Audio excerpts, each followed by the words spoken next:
Živi u pomoći Višnjega, pod krovom Boga nebeskog nastanit će se.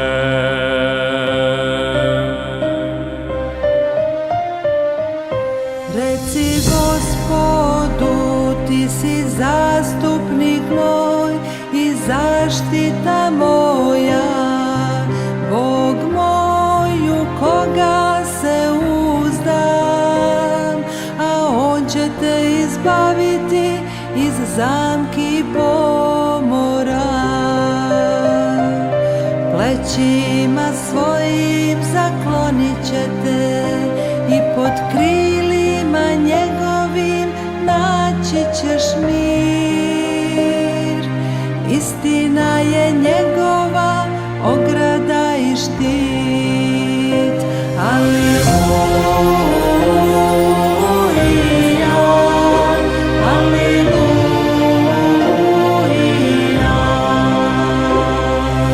Nećeš se bojati straha noćnog i strele koja leti po danu, od stvari koja prohodi u tami, kao ni bolesti koja u podne mori. Pašće levo pored tebe 1000, a 10.000 desno od tebe, i neće te dotaći i samo ćeš ih gledati i videti pad bezbožnika mnogih. Aleluja,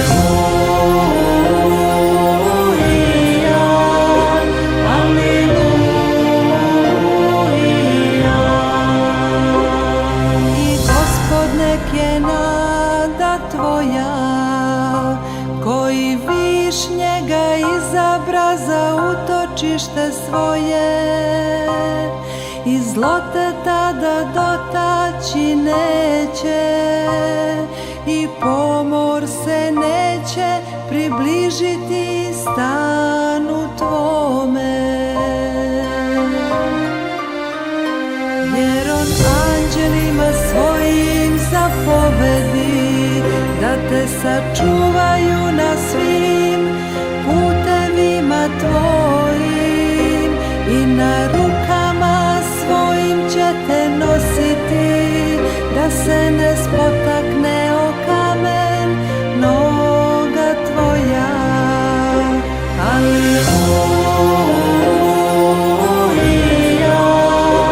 aleluja.